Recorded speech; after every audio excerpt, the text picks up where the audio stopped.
With all the information that there is available to us in the world, how do you know what's true? We're going to take that question into the Forge.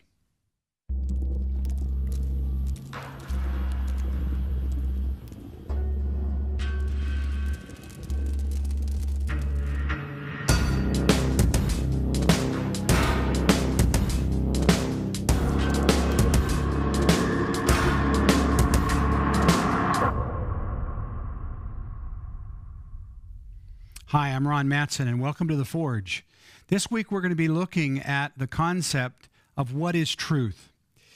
We've had a number of people ask us, given especially the fact that there's so much going on in the media today, what is truth? How can you trust what's going on? Lori from Nebraska writes, with all the claims and counterclaims of fake news in the media today, how can I know what to believe anymore? And so we're going to be exploring that here. How do you know what to believe? There's so much available. We live in the information age, and as a result, we all have access to all kinds of information. How do we know what's true and what's false? On the program today, I'm going to have join me Chris Corlett. Good morning, Chris. How are you? Ron, it's great to be with you. I'm doing fine. Well, Chris is someone who has been 30 years in the classroom as a math teacher in the state of New York. He spent the last 11 years as a legal advocate for the State of New York United Teachers Union. He's also a board member of Koinonia House and Koinonia Institute. And so you're one of the movers and shakers within our institute, especially with regards to the academic side related to Koinonia Institute. So, and you've done a lot of work in this area with critical thinking, especially with your background as a legal advocate. So give us a little bit of background. How did you get into that? And we'll move on from there to some questions. Yeah, Ron, I think you capture well there's a tapestry of professional opportunities over the last 30 years. Most people would reckon that math is critical thinking and logical thinking. Many of your listeners may well remember doing proofs as part of a geometry math class. And for me, it was actually a very natural transition and frankly, a door that God opened up to move into the courtroom, so to speak. I'm not a lawyer, but I am able to advocate within hearings and within what we would think of as courtrooms, not legal courtrooms, but within courtrooms, and advocate on behalf of clients to try to win a case. And the same logic that applies to the math room applies to the courtroom, and quite frankly, applies to the court of public opinion. As your question expressed, how do we know what to even trust?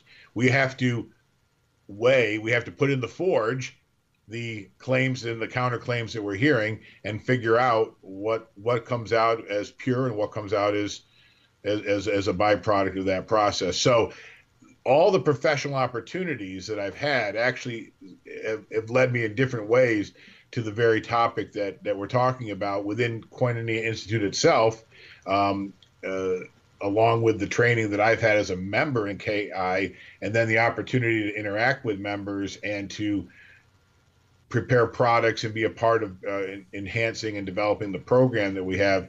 Really, all of that revolves around the very topic I think that you posed tonight. So I'm excited again to be a part of that conversation. Well, we're going to really focus this evening in the aspect of what is referred to as critical thinking. You know, when I use that term, some people think that it means that you're just critical, criticize. Right. And of course, as Christians, you do run into that mentality sometimes that says where they actually misquote Ruth Graham, Billy Graham's wife, who said, God said it, I believe it, that settles it, sort of an approach to, well, I don't need to prove anything.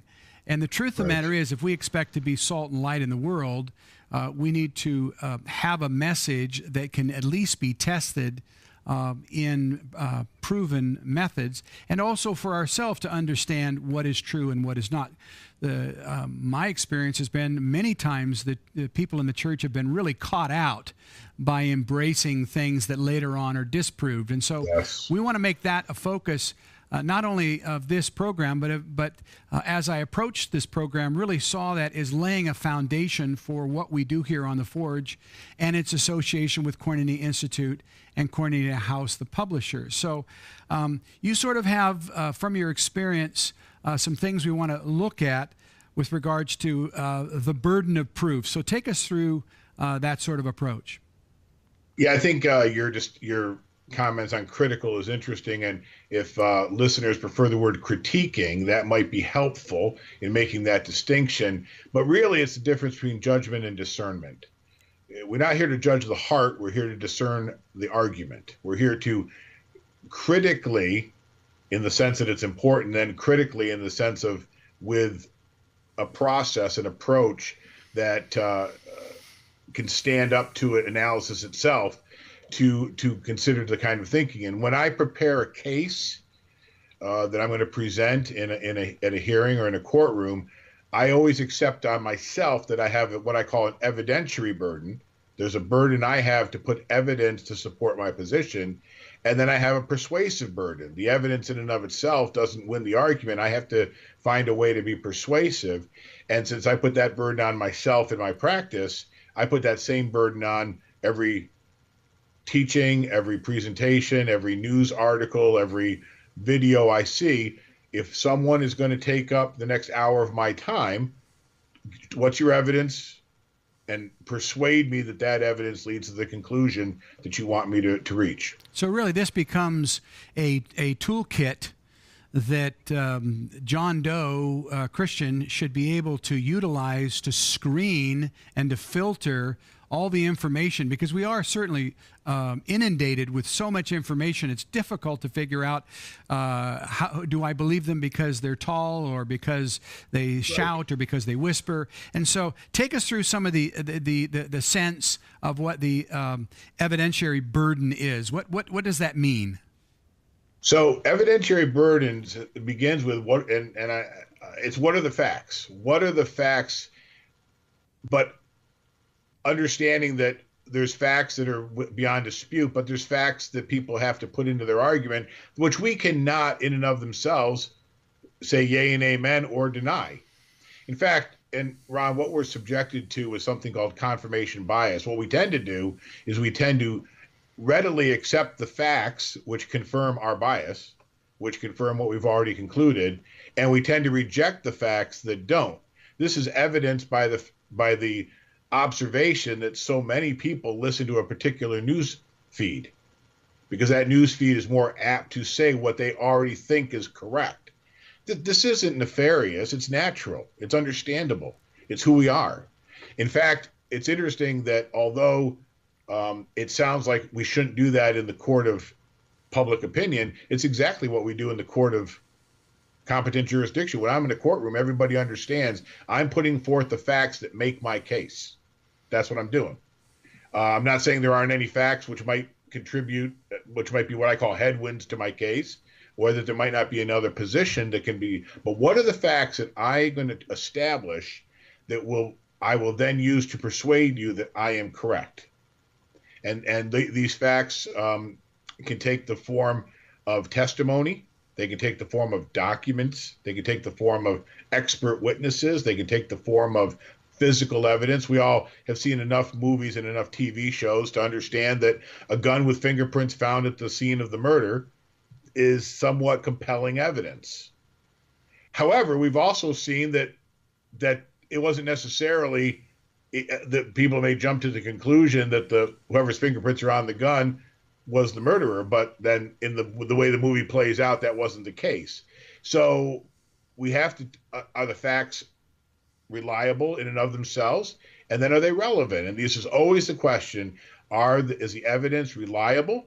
And it is irrelevant. Most of us jump at relevant. We just want what's relevant. We don't, our human nature is if it confirms what we want, it's relevant, and I'm not going to, what we really need to do is what's reliable. What can we absolutely know for certain? And then start from that to develop our opinion and to reach our conclusion. So what are the facts I'm using to make my argument? I have the burden to prove that they're reliable, and I have the burden to prove they're relevant. In fact, we've seen enough, again, courtroom dramas These are what a lot of the objections are. Objection, leading. Objection, hearsay. Objection, argumentative. And these are all objections which call into question either the relevance or the reliability. Hearsay is not necessarily reliable. Somebody might have misheard. Somebody might have misremembered. So that's not considered a reliable. There are several exceptions to the hearsay for other reasons. I don't want to get into that in the scope of this. But that's an example. We all say that, that's hearsay. All you're saying is that I'd rather hear from the original person that said it, what they said. It's interesting, Ron, that the Bible calls for 2 or 3 witnesses, that to be an apostle, you had to be an eyewitness to Jesus and his resurrection. And yet people that are antagonistic to the foundational principles of the Bible want to immediately reject the witnesses as recorded in the New Testament. Right. They want to quickly discard that, and yet those were the eyewitnesses. They are very reliable. And how often do we want to talk about first century secular writers because they were witnesses to what happened? So this is very important in evidence. What did you see? This is called direct evidence. People that had direct knowledge of what happened. They saw, they heard, they witnessed what happened. And then there's circumstantial evidence, and that's all the other kinds of evidence that, we saw there was a meeting between part of the U.S. Washington presidential team and a Russian. Well, we weren't there. We don't know what was said. It's a circumstance. And depending upon how you're already leaning on the thing, but we don't know if it's relevant to anything. Actually, it's very reliable because the individual released the emails. I call that evidence against interest. I mean, there's no more compelling evidence than evidence you release about yourself. This is why we put so much stock, Ron, in videotape. Because you can see the person doing it. I don't know how widespread the viewership saw this, but a couple of years ago, and I'm not taking a position on this, I'm just saying it from an evidentiary point of view, there was a football player who got on an elevator with his fiance, and when they got off the elevator, she was unconscious. And there was some modest outrage, but actually very little was happening, although there was really no other conclusion that something happened on the elevator. But a few weeks, I can't remember, a month later, a video on the elevator came out showing that he had hit her and knocked her out. And then there was outrage because we saw with our own eyes a video of exactly what happened. Eyewitness testimony is called for in the Bible, and it's very, very convincing. It should be very convincing. It's very relevant. It's very relevant. And what we do in courts is we try to erode the reliability. We either say the person forgot or they didn't see something, but with a video, you don't have that ability. So under this evidentiary burden, what are the facts? What are we going to use? What's reliable? What's relevant? Well, let me stop you there and let me retrace a little bit, because I've got a couple of questions that you teased out as you were making your summary there. And that is, when you are, of course, speaking of facts as though you were gaining them as an advocate, but we also want to encourage people to gain facts for the sake of being discerning. In other words, have a clean slate. And in doing so, they need to not just collect the facts that substantiate their predisposition, but also the facts that might call their predisposition into question. To make a fair judgment, especially with regards to biblical things, I see this all the time. I see people who study a certain vein of systematic theology, and they can tell you chapter and verse of everything that substantiates their particular point of view, and they're very good at it. The problem is, of course, they don't address the scriptures that might have a different take on it, or even call it into question, because that's not what they're trying to achieve. So when we're talking about acquiring evidence, yes, there's that of being an advocate, but the broader sense of what we want to encourage within the body of Christ are those who at least declare their bias. I'm already predisposed of such and such, but I will tell you there are some problems with that point of view, and here are the facts associated with it. Here are the opinions associated with it.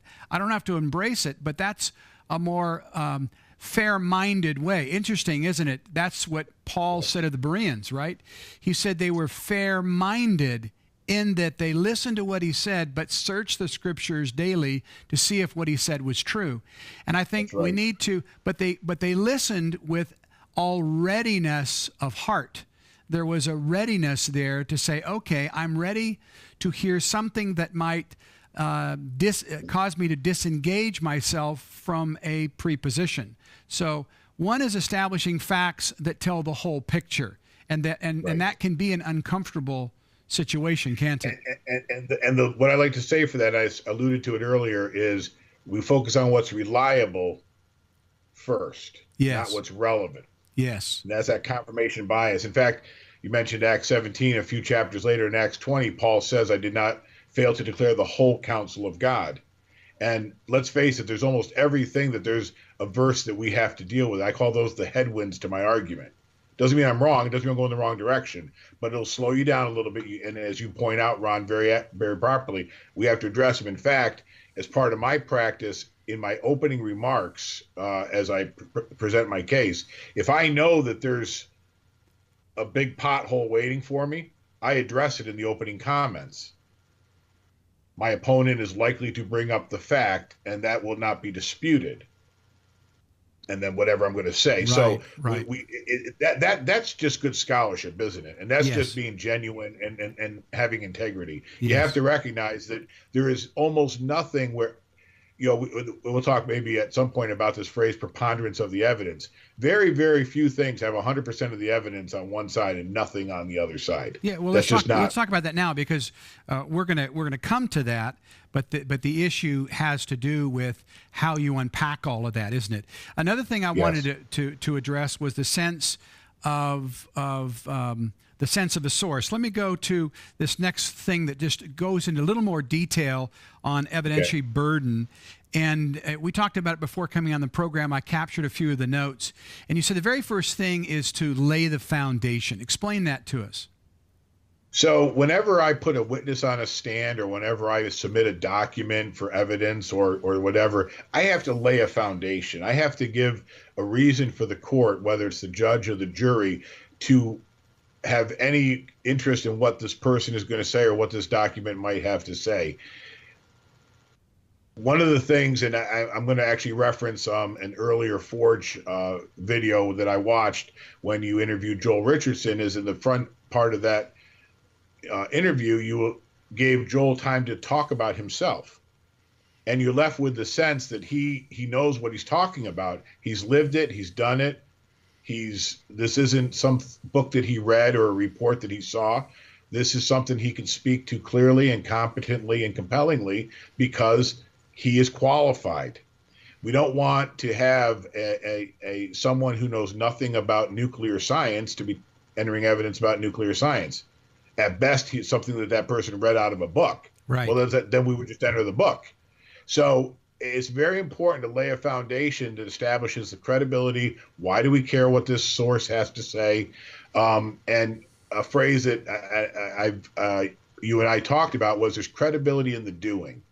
Every one of us wants an experienced person working on our car, or an experienced doctor doing the surgery, and you fill in the blanks. And we all understand that everybody's got to start somewhere, but we really don't want to be anybody's first attempt at something important. Yes. So there's credibility in the doing. And so somebody like Joel and yourself, somebody who's traveled to the Middle East, I'd rather hear what they have to say than somebody who read about the Middle East, for example. Right. So this is all the idea of laying a foundation. Why is this person in the chair giving testimony? Why is this document being entered in? What's it got to do? And is it a reliable, relevant, credible source of information? So that's really where the evidentiary burden begins. And by the way, we don't do this. We do it in this capacity. Oh, I like so-and-so. They're a really good news anchor. Okay, right, so then that's the foundation. Okay. What's that? He's a good looking guy. Yeah.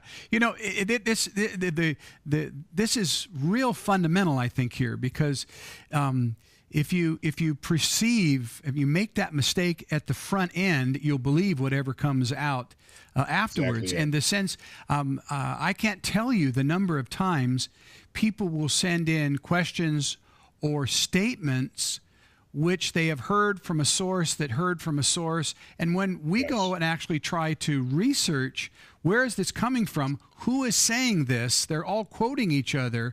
What you find, and the internet is very sophisticated now, where you can do, you can take entire chapters of a book and search it and say, who else is saying this?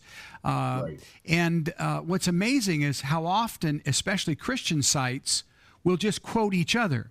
And so someone will make a statement about something, and then someone else will pick it up, put it in a blog, and you know it's suspicious when the first time a reference to something comes up is not from a source document, but from somebody's personal opinion, Facebook, or a blog. Yes. And so when you're talking about qualify the source, it's not just the quality of the person, which is important, by the way. You know, are they someone who has some credibility there, but also when we're dealing with documents which are written, where did that document come from? The archaeologist, when they take something out of the ground and declare, this is where I found it, they have a process they go through to document through photographs and measurements, localities, where did this come out, at what depth, who dug it up, and so on and so forth.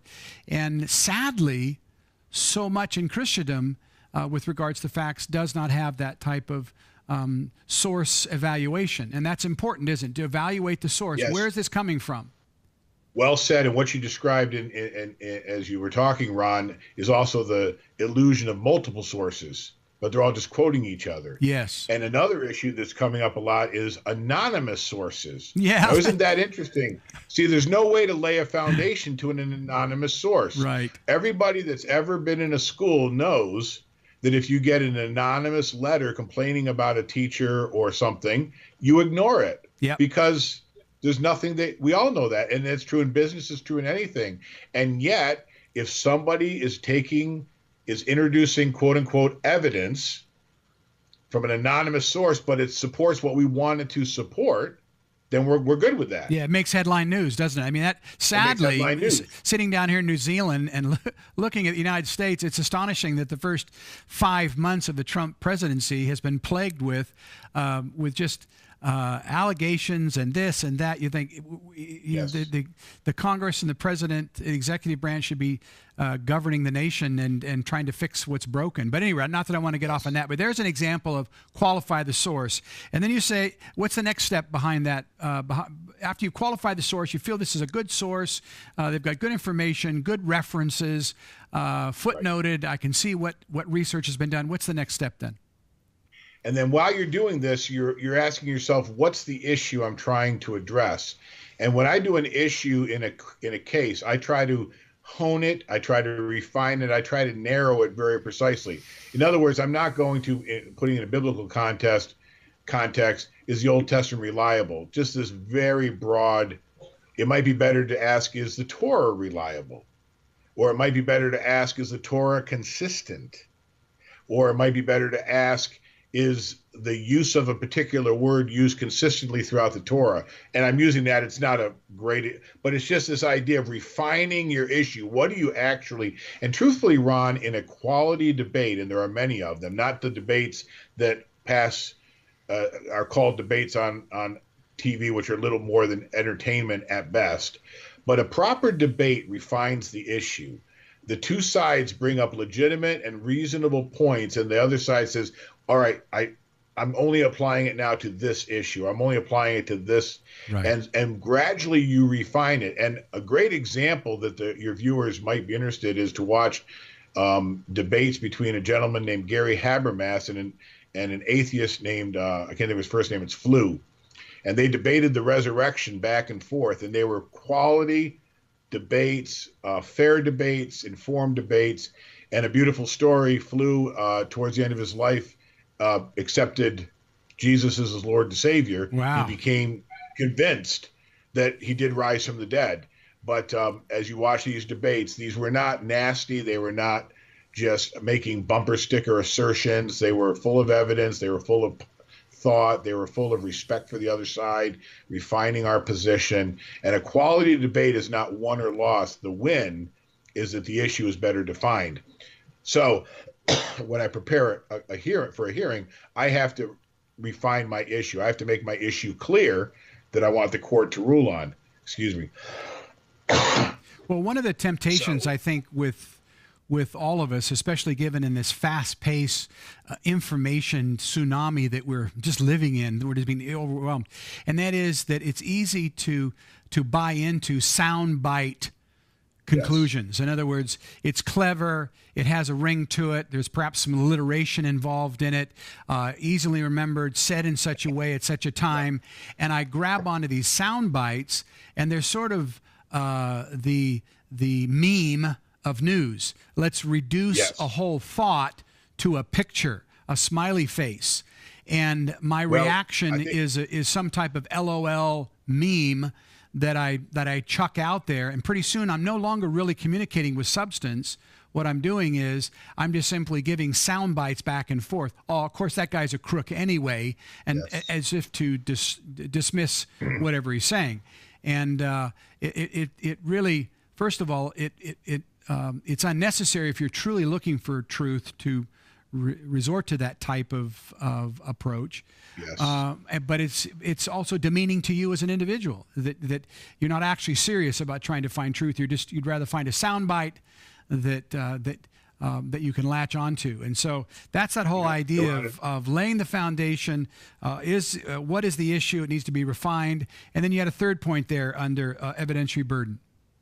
What is the and the third point is what is the evidence? As you were talking, Ron, and I don't know if all of our listeners know this, but Oxford Dictionary in 2016, the word of the year was post-truth.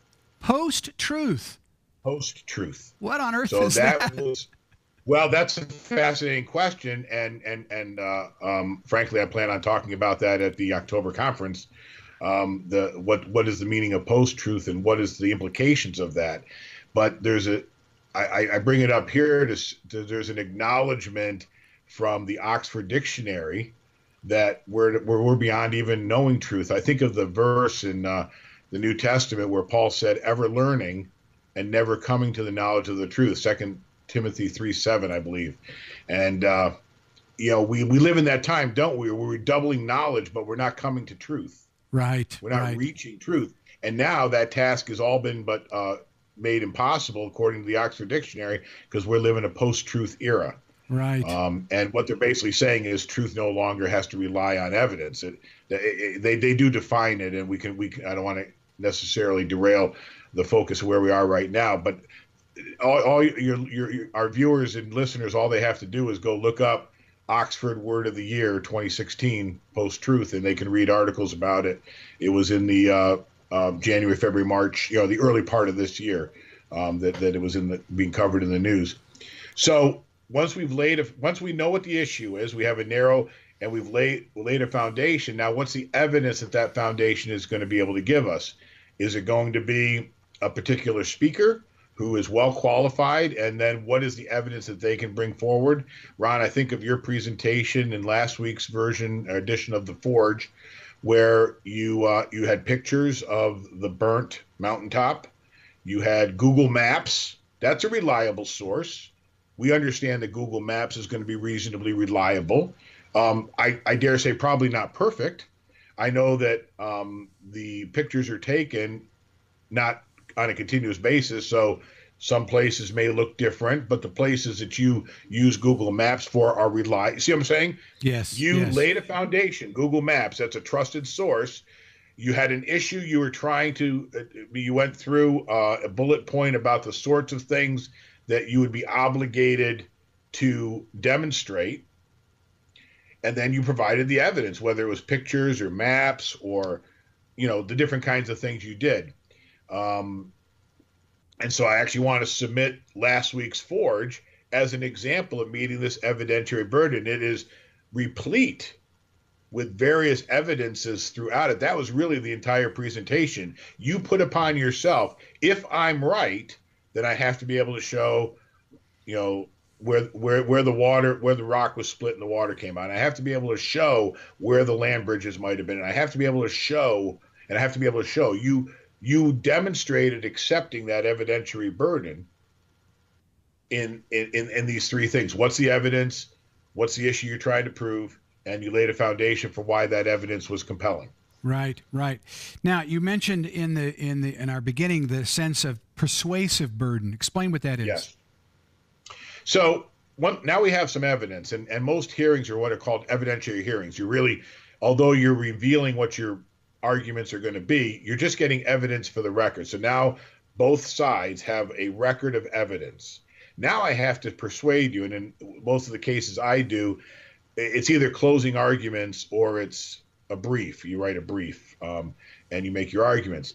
So the first thing is we have to understand what's the quantum of proof? What is the degree of obligation? How certain do I have to convince you of something that's not certain?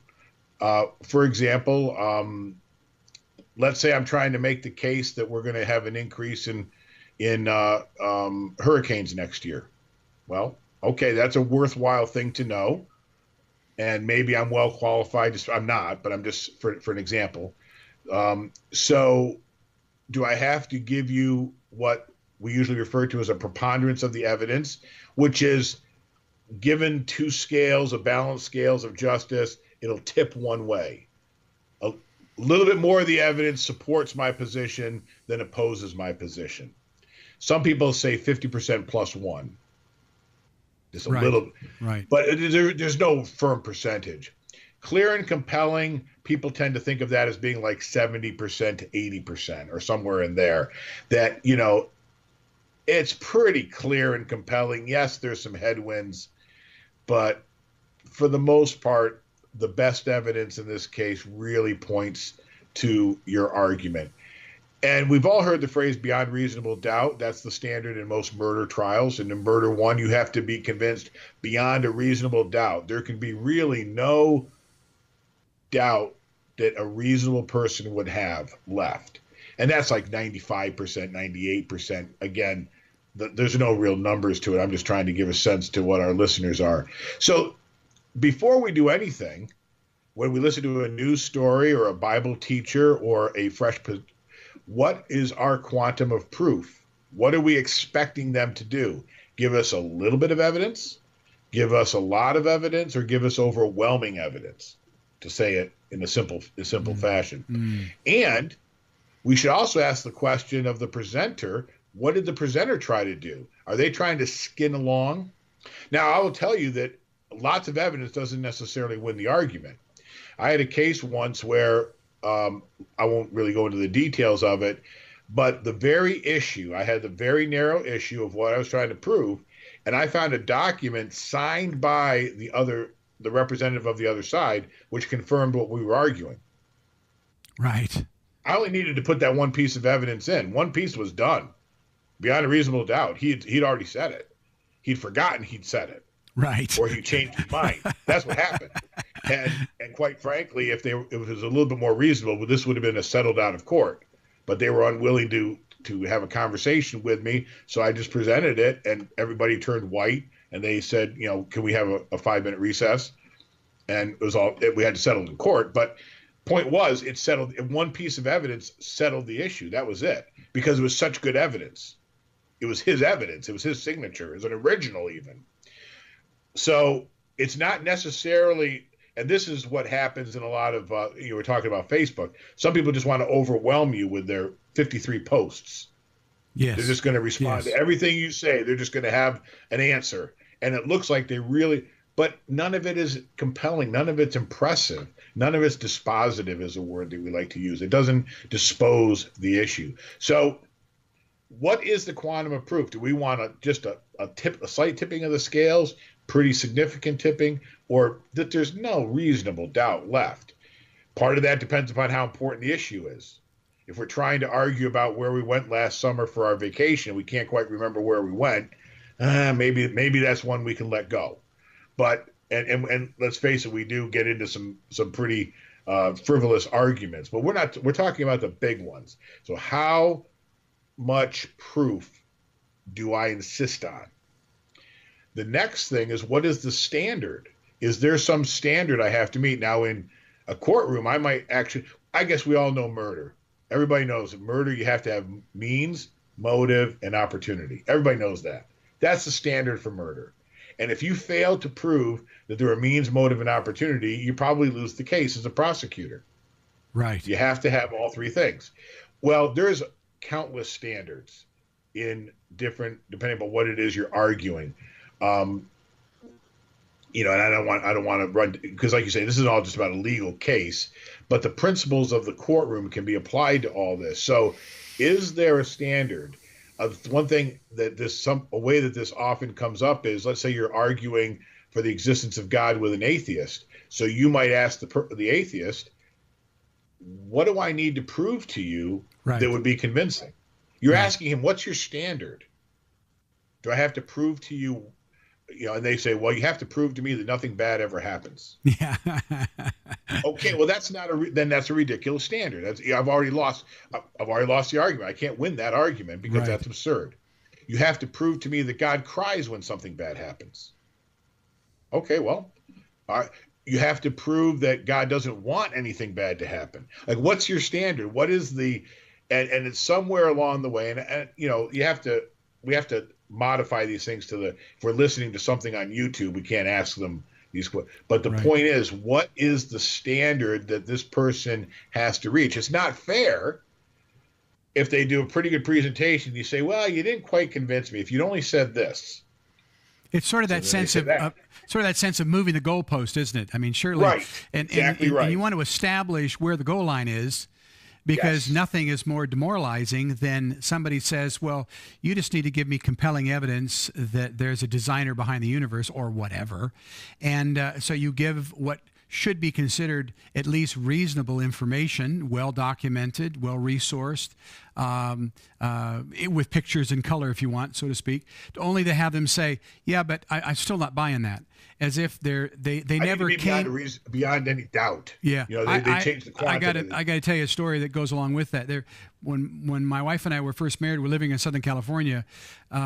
We had a little thing we like to do on Saturdays. Sometimes we would go out to all of the car dealerships, and we wanted to drive the new cars, and we couldn't afford one. But we wanted to drive the new cars. So in the States, you could go up and say, I'd like to drive that car, and they'd give you the keys, and you take it out and drive it around. And when you'd come back, they'd want to sell you the car. Well, of course, I wasn't prepared to buy the car. I just wanted to drive the car. And I'll hold my hand up and say now in hindsight, that was a wrong thing to do. But nonetheless, there was one fella that we took the car out, and the guy said, well, I'll let you take the car out if you tell me right now that if I make you the right deal, you'll buy that car today. Well, I couldn't honestly say that because I wasn't prepared to accept that conclusion. Yes. And so, I had to, with great embarrassment on my face, hand the keys back to him and say, no, I've got to look elsewhere. I never did that again. I realized I'm wasting these people's time, and that was a naughty thing on my part. But there's an example of someone who was feigning as though I'm searching for truth, but I'm just playing with you. And that was wrong on my part. And I'll probably get lots of emails now shaming me after this. But you understand what I'm trying to get to. I sometimes feel that I'm on the receiving side of that sometimes. That when you are on a quest with an individual, again, as an advocate, as an ambassador of Christ, we're his advocate with the world. And that's one angle that we're coming at, that we should be able to understand what needs to be presented and how to present it. But also from a discernment point of view, we also need to examine all the facts, come with an open mind, come with a mind that can be guided to the light of the truth. And so there's that sense of also checking your own heart out. Where are you in this? What is your standard of proof, is what you're saying. Yes. Very often, I appreciate the story you told, and very often as we're trying to reach a settlement in an issue, and one side will say, well, all we need is this. Well, we can do that but then we need this too.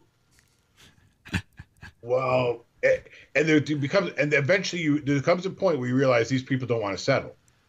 They don't really want to settle. Right. It's not really a settlement. So there are negotiations that happen very quickly when two people are genuine and I need this, we can do that, done. And then there's this sort of game playing when we're trying, and I'm saying that, and that's what I hear you saying in the story, that there's this game playing where we just keep moving the target and moving around. Right. So you can never actually win anything, right, because no standard has ever been set for what we have to accomplish. Right. And it's important to establish that going in, even in your own life, as you were exploring, is there any credibility to this doctrine or this claim made by this prophecy teacher or whatever? I'm being very careful not to mention any of them now because we'll perhaps be testing some of those later in the Forge. But the whole idea is to say, but what's the objective here? What is going to be the burden of proof, both in the case of the protagonist and those who would be taking the opponent view and the antagonist? What is the objective in each of their roles? And Ron, you actually raised an interesting thing there. You mentioned burden of proof. In cases, only one side, usually the moving party or the charging party, or in the context of what we're saying here, the presenter, they're the ones with the burden of proof. Correct. Yeah, I don't have to prove anything. I'm not presenting. In a debate, you both have a burden of proof. Yes. As a presentation, if you're listening to a newscast or a YouTube video or whatever, there is no burden of proof on you. But if you're a genuine seeker of truth, then you will require a foundation for the speaker. You will understand clearly what their issue, what their point is. You will have some sense of what the quantum of proof needs to be, some sense of a standard that you're going to hold them to. But very often people think that the other person lost if they can just have that. But this is what happened to me.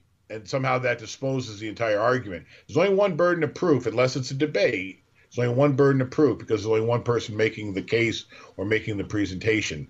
And in a courtroom, the burden of proof is on the charging party. If they fail to meet the burden of proof, they lose. Yes. Even if the other person didn't actually prove their side. Yeah. So there is that part of it too. It's a nuance. Yeah. And but I do think it has an application when we're talking. I've actually made the comment when I've been sharing my faith. I says, I don't need to win this argument. You need to lose it. Right. I don't win anything by winning, but you win something by losing. Yes, yes. So, and in a sense, I'm trying to address the burden of proof without just saying those words. And, when you're in, and we've all been there, when you're in that conversation that has the hopes of getting somewhere. Yes. I'm not talking about just exchange on Facebook, whatever, but it's midnight. You've been talking with somebody for a couple hours, they're asking good, hard questions. And sometimes I'll say, listen, I know I'm the person that's trying to prove something. And in my mind, I've got the burden of proof, but I don't need to win this as much as you need to lose this argument. Right. Yes. Well, there's one other thing I wanted before we move on to just sort of how we're going to conclude this, and that is the sense of a lot of people use the term to describe a practice called debate, which most people don't even understand what a real debate is. A debate is there are two opponents, and it goes through three steps. Each opponent makes its case. And if you were in a formal debate, it would be 5 minutes, 10 minutes, whatever. You have to make your case. And then after each side has made point, counterpoint, then the second phase is the rebuttal. So party number A can comment and bring to question things made by party number B, and so on and so forth. And so the second phase is that of just rebuttal, pointing out perhaps some things that don't add up. And then once they've each had a chance to rebut each other, then they do a summary. They just come to their summary conclusion. It's amazing how many people will say to me, well, we'd love to have you debate that doctrine on television. When I was in England, I had a television program there for 2.5 years, and there was an individual who came along, and the television station said he holds one view on the rapture, you hold another view on the rapture. We'd like you to come and debate that issue. And I told him I was uncomfortable with it, not that I could not defend my position, but because the perception of debate is nothing more than just arguing. that you Yes. it's one-upsmanship, and that's not debate. That is Right. nothing more than just contention, and nothing good comes out of contention in that manner. And so when people talk about, well, can't we debate this? You want to say, okay, well, debate allows for a statement, a rebuttal, and a summary. And that's really where you're going to lead us, isn't it? The final Yes. step in this is your concluding argument. So give us some more insight on that. Exactly. So we've put evidence in, and we've had it scrutinized by the opposing side. We've had it scrutinized by the judge or the hearing officer. We have established what it is we have to prove, how much evidence, how convincing the evidence, what are the key components of the standard. So in a legal opportunity, we either have what we would call closing arguments, where I'm just going to explain my case.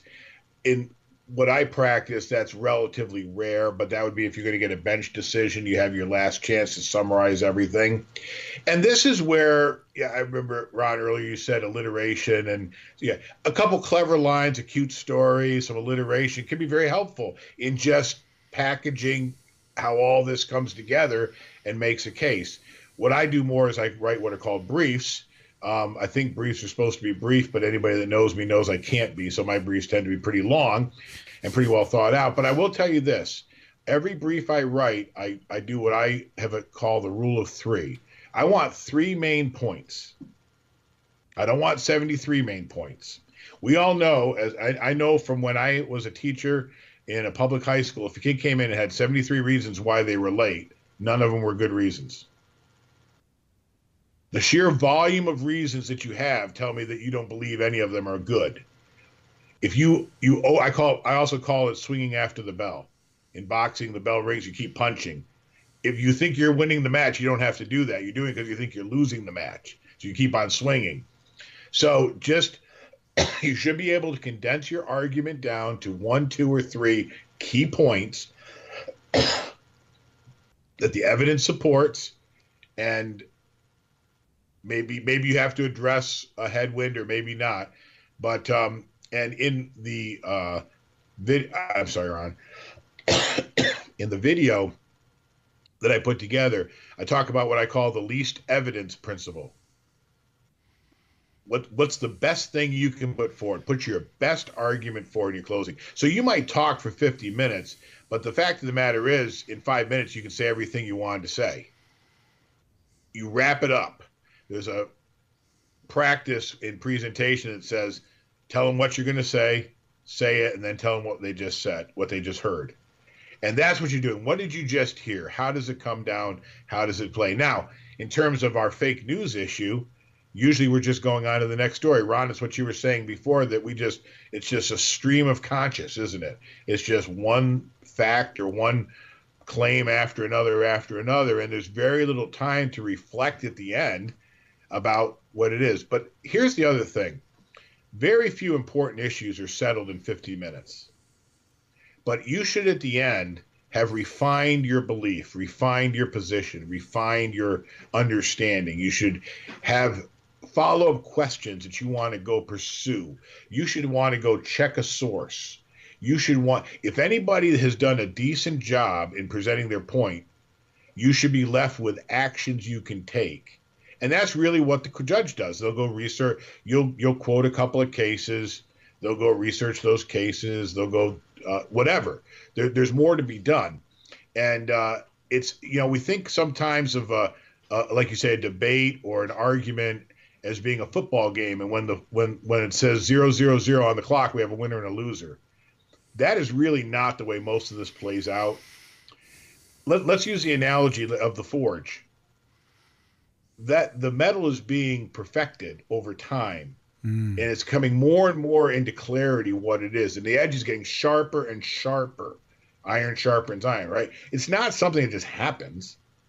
It's a process. It's an ongoing process. So just to try to capture that feeling at the end, yes, you're trying to make the case at the end, but in the case of the kinds of things we're talking about that are issues of faith or issues of importance in that regard, most of these things aren't simply resolved at the end of a 50-minute presentation. All right. Well, at the end of this presentation, we're going to now follow that pattern, take you back to the very first question from Lori, where she simply asks, so given all the fake news and information and claims and counterclaims, what would be, in simple terms, your recommendation to them to know, how do I know in what to believe? So give us a summary. I actually do go pretty much through the process that we've outlined over the last several minutes. I ask myself if there's anybody who's credible in this. So let's say I saw a news article. Is there anybody credible? Was it anonymous witnesses? Do we have a name? Do I trust that person?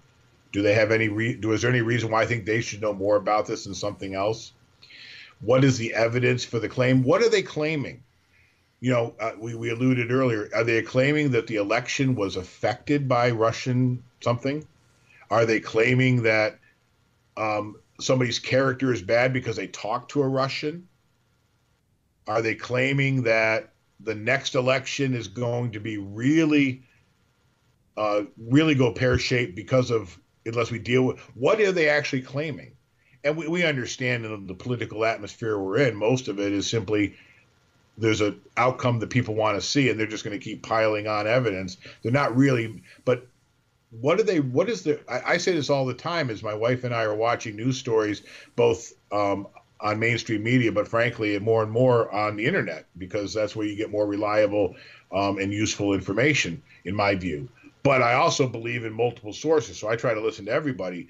But as I'm listening to these things, I'm saying, what is their point? What is the issue? So I really do go through this process. It takes on different forms. It takes on different levels of intensity. But the different principles that we talked about, we go through. It's not a simple process. And I also understand I'm not going to get it right every time. This isn't something I have to get 100 on the test. Right. I don't have to figure out every right and wrong story. And I will say this: there's nothing more reliable than God's word. Amen. I mean, amen. Everything's got to be lined up to God's word, one way or another. Yep. And so that's our best. And again, the very sense of what this program is about proving all things, holding fast to that which is true. Chris, Yes. Thank you very much for being with us on the program.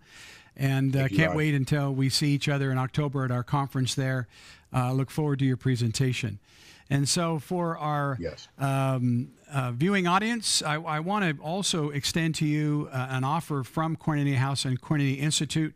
We're going to take Chris Corlett's package called Critical Thinking, which is currently available as a DVD, an MP3, audio, DVDs, CDs, and so on and so forth. If you go to our website, khouse.org, you'll be able to download both the HD video and the MP3 audio. You'll be able to download that for free. If you want to actually buy the DVD or the audio CD, we're giving that away as a 50% discount. And so you want to get your copy of that. It's 2 hours worth of teaching on this subject. And so a lot more detail than we're able to cover in this 50 minutes. And so, again, thank you very much for joining us. And we just hope that you will commit yourself to testing all things, proving all things, holding fast to that which is true. May God bless you as you study His Word. God bless you.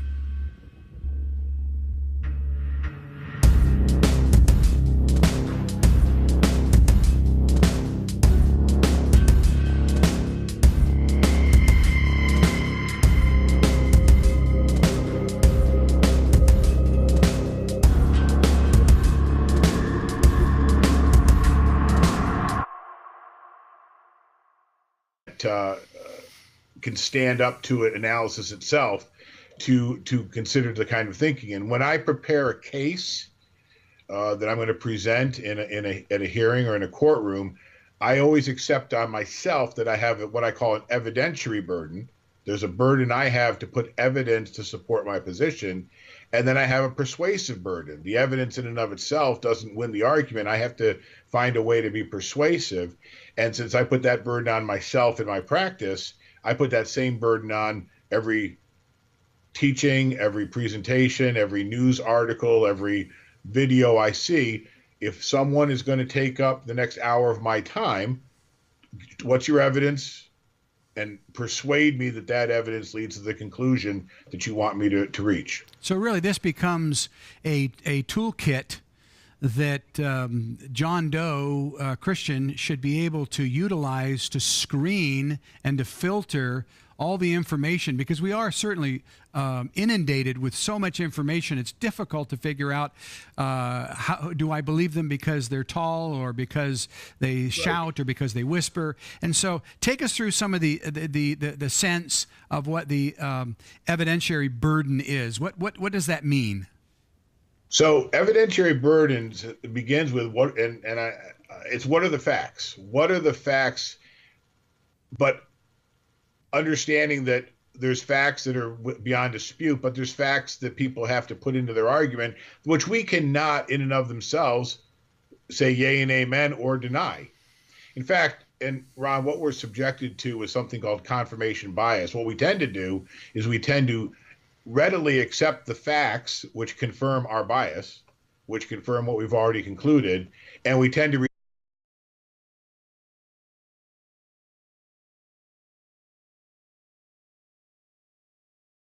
With all the information that there is available to us in the world, how do you know what's true? We're going to take that question into the Forge.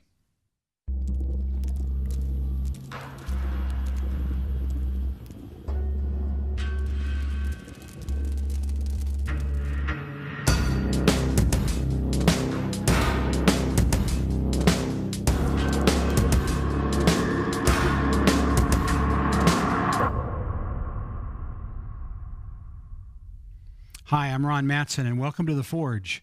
This week we're going to be looking at the concept of what is truth.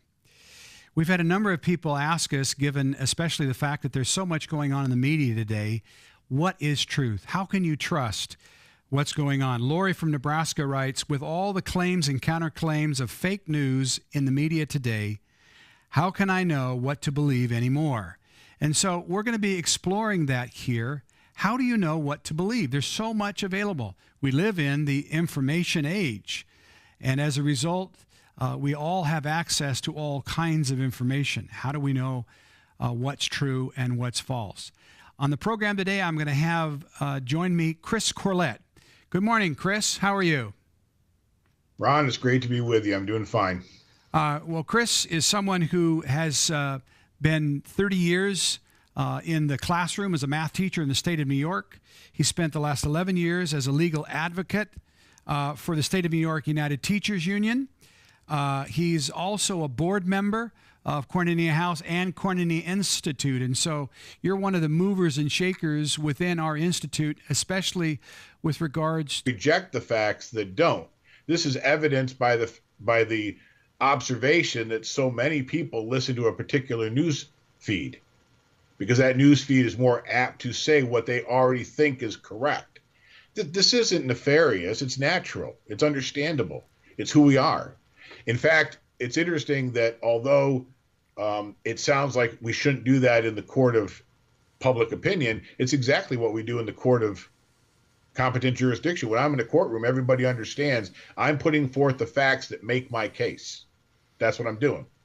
I'm not saying there aren't any facts which might contribute, which might be what I call headwinds to my case, or that there might not be another position that can be, but what are the facts that I'm going to establish that I will then use to persuade you that I am correct? And these facts can take the form of testimony. They can take the form of documents. They can take the form of expert witnesses. They can take the form of physical evidence. We all have seen enough movies and enough TV shows to understand that a gun with fingerprints found at the scene of the murder is somewhat compelling evidence. However, we've also seen that it wasn't necessarily that people may jump to the conclusion that whoever's fingerprints are on the gun was the murderer, but then in the way the movie plays out, that wasn't the case. So we have to, are the facts reliable in and of themselves, and then are they relevant? And this is always the question: is the evidence reliable? And it is irrelevant. Most of us jump at relevant. We just want what's relevant. We don't. Our human nature is if it if it confirms what we want, it's relevant, and I'm not going to. What we really need to do is what's reliable. What can we absolutely know for certain?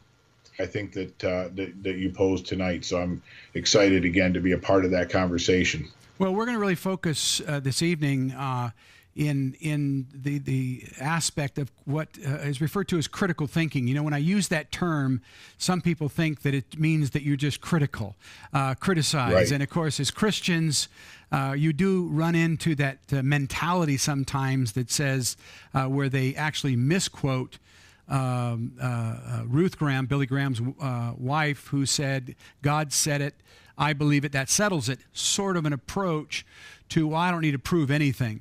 And the truth of the matter is, if we expect to be salt and light in the world, we need to have a message that can at least be tested in proven methods, and also for ourselves to understand what is true and what is not. My experience has been many times that the people in the church have been really caught out by embracing things that later on are disproved. And so we want to make that a focus, not only of this program, but as I approached this program, really saw that as laying a foundation for what we do here on The Forge and its association with Koinonia Institute and Koinonia House, the publisher. So you sort of have, from your experience, some things we want to look at with regards to the burden of proof. So take us through that sort of approach. Yeah, I think your comments on critical is interesting, and if listeners prefer the word critiquing, that might be helpful in making that distinction. But really, it's the difference between judgment and discernment. We're not here to judge the heart. We're here to discern the argument. We're here to critically, in the sense that it's important, then critically in the sense of with a process, an approach that to the academic side related to Koinonia Institute. So, and you've done a lot of work in this area with critical thinking, especially with your background as a legal advocate. So, give us a little bit of background. How did you get into that? And we'll move on from there to some questions. Yeah, Ron, I think you capture well there's a tapestry of professional opportunities over the last 30 years.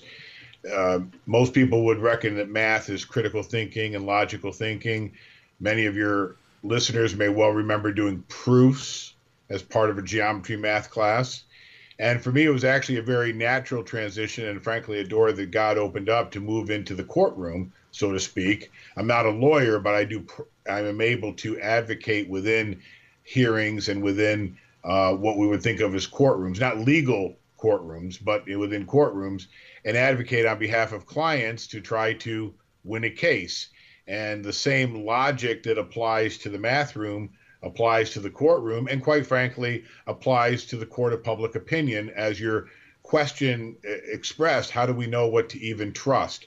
We have to put in the forge the claims and the counterclaims that we're hearing and figure out what comes out as pure and what comes out as a byproduct of that process. So all the professional opportunities that I've had actually have led me in different ways to the very topic that we're talking about within Koinonia Institute itself, along with the training that I've had as a member in KI, and then the opportunity to interact with members and to prepare products and be a part of enhancing and developing the program that we have. Really, all of that revolves around the very topic